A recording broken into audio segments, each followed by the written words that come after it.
this episode, we are stepping into a part of incident handling that many new learners do not think about until they realize that a cyber incident is never only a technical problem. Once an organization suspects that systems, data, customers, operations, or employees may be affected, the response quickly expands beyond containment and investigation into questions about legal exposure, public messaging, obligations, timing, and trust. That is where legal and public relations, PR, communications become so important. These communications help an organization speak carefully, lawfully, and credibly while facts are still developing and pressure is high. For a beginner, the key point is that the wrong message at the wrong time can create damage even if the technical response is strong.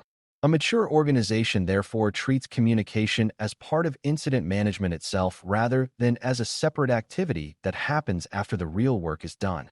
When legal and PR functions are coordinated well, they help protect the organization from avoidable mistakes, inconsistent statements, and a loss of confidence among customers, regulators, partners, employees, and leaders.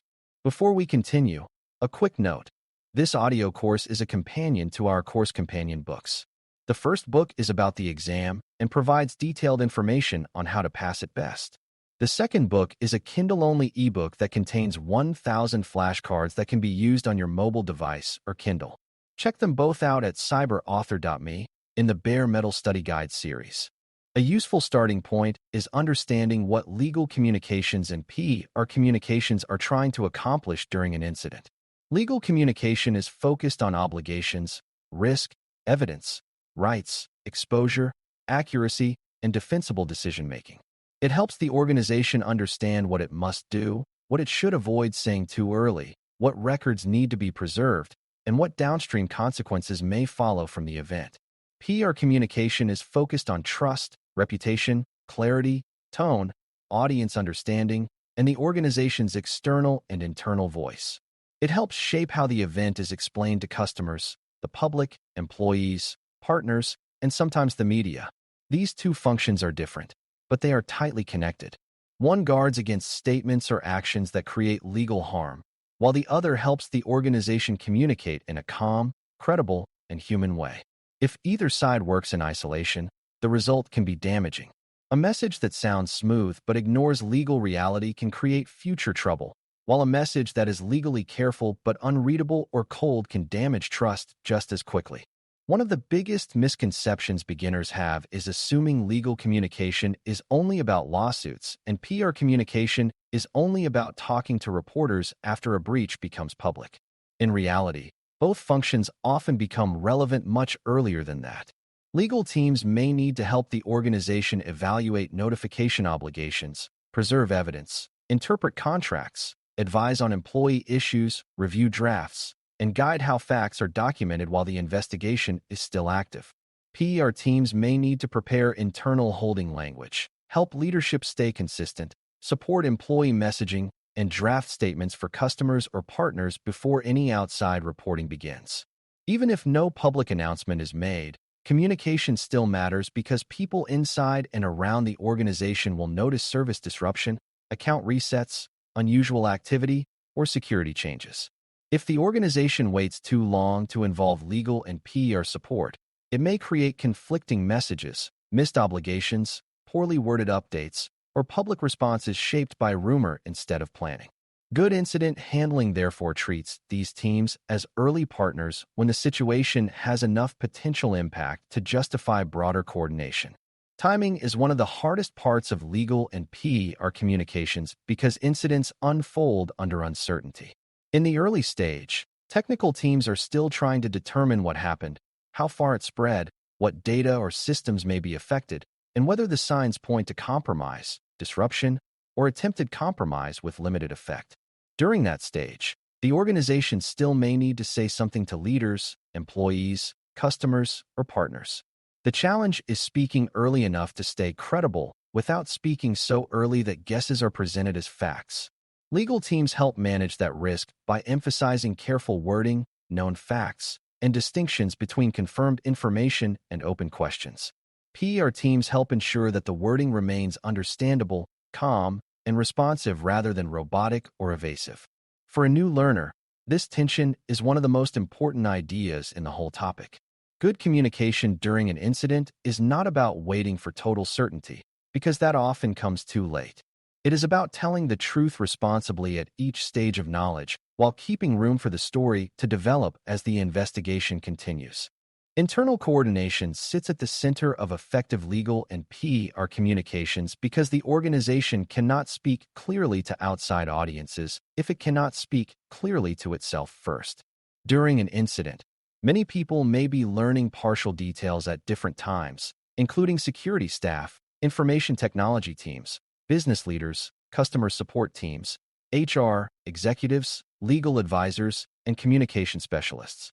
If those groups are not aligned, conflicting messages can spread quickly. One team may believe customer data was affected while another still sees that as unconfirmed. One leader may describe the event as contained while technical staff are still seeing active suspicious behavior. That kind of inconsistency damages trust and creates confusion internally before it ever becomes a public problem.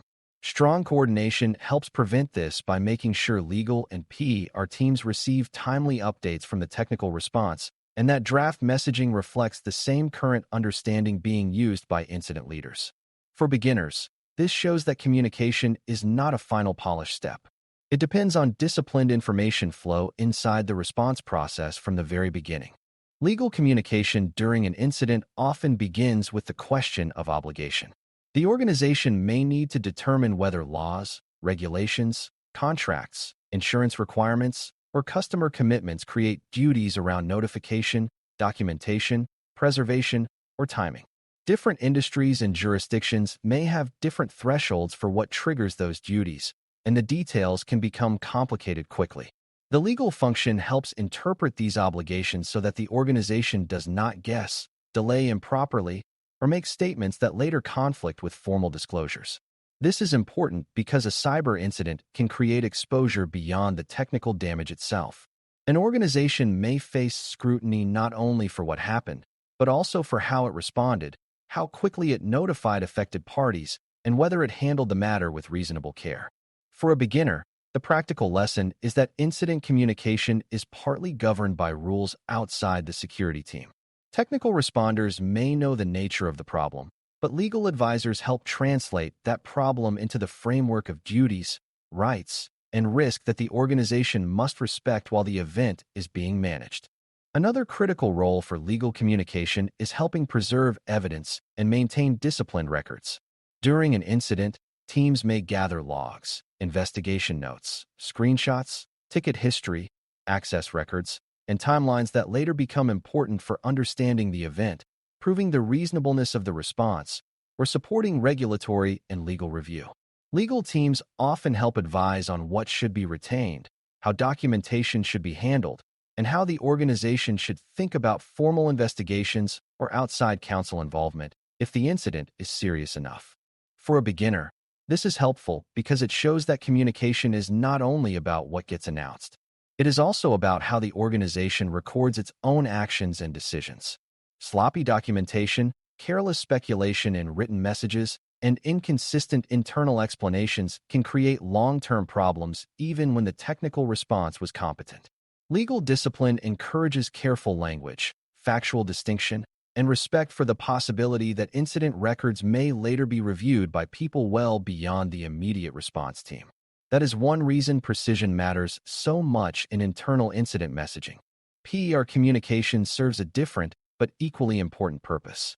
It helps the organization explain itself in a way that people can understand and trust. During an incident, outside audiences often care less about technical details than about practical questions. Are services affected? Is there information at risk? Is the company responding responsibly? Should they take action? Will they hear from the organization again soon? PR professionals help turn complex technical developments into messages that answer those questions without overstating the facts. They also help shape tone. A message can be technically accurate and still fail if it sounds defensive, vague, cold, or dismissive of people's concerns. Good PR communication during an incident should sound measured, honest, and respectful. It should acknowledge the seriousness of the issue without creating unnecessary panic. For beginners, this is a key insight. Reputation is not protected by pretending nothing happened or by speaking in polished but empty language. It is protected when the organization communicates with clarity, restraint, and visible responsibility while the situation is still developing. Internal employee communication is one of the most overlooked parts of PR during an incident, yet it often shapes whether the organization stays calm or becomes chaotic. Employees may notice disruptions, access changes, unusual login prompts, mandatory resets, temporary restrictions, or rumors moving across the workplace. If the organization says nothing, people will fill the silence with guesses, and those guesses can spread quickly into confusion, fear, or accidental misinformation. PR and legal teams often help leadership prepare internal messaging that tells employees what they need to know, what actions they should take, and what they should avoid sharing externally. This communication needs to be clear and practical rather than dramatic. It should support the response rather than become a source of distraction. For a new learner, this highlights a broader truth. During an incident, employees are not only workers inside the company. They are also potential amplifiers of the organization's message or potential sources of rumor. Good internal communication respects them enough to provide timely, useful information instead of leaving them to interpret technical changes on their own. External communication to customers, partners, or the public needs even greater care because once a statement is released, it can travel quickly and be interpreted in many ways. Organizations often use staged communication depending on the level of confidence and the seriousness of the event. There may first be a short holding statement acknowledging an issue and promising further updates once facts are confirmed. Later, there may be a more developed message explaining what was identified, what has been done, and what affected parties should do next. Legal review helps ensure the wording is accurate and does not create unnecessary exposure. PR review helps ensure the statement is understandable, credible, and aligned with audience expectations. One common mistake is trying to sound fully in control before the investigation supports that claim.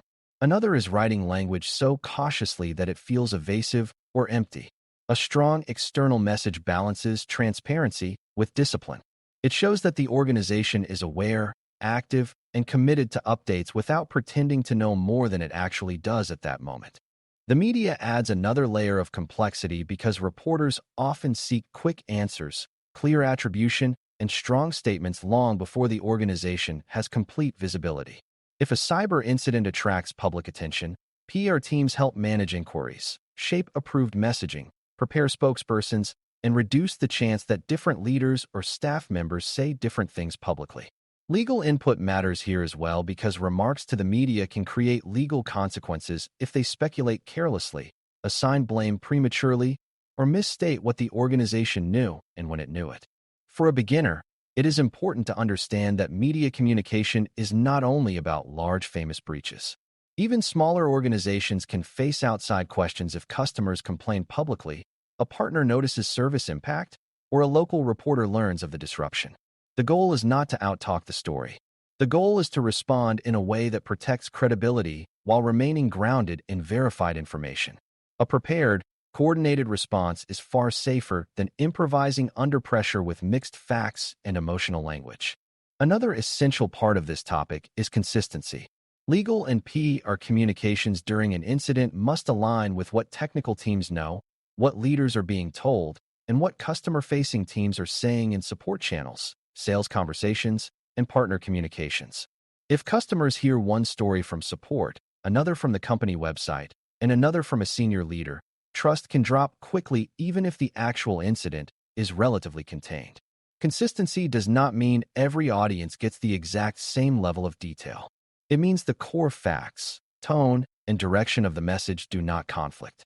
This usually requires central coordination, frequent internal updates, and a clear approval path for outward-facing language. For new learners, this is where incident communication begins to look like operational control rather than simple messaging. The organization is not merely talking about the incident. It is controlling how information moves so that people receive a coherent understanding of the situation. That coherence can reduce panic, improve compliance with instructions, and protect the organization from avoidable contradictions that make the event look worse than it already is. A common beginner mistake is assuming that careful legal review always slows communication and that strong PR always means saying more.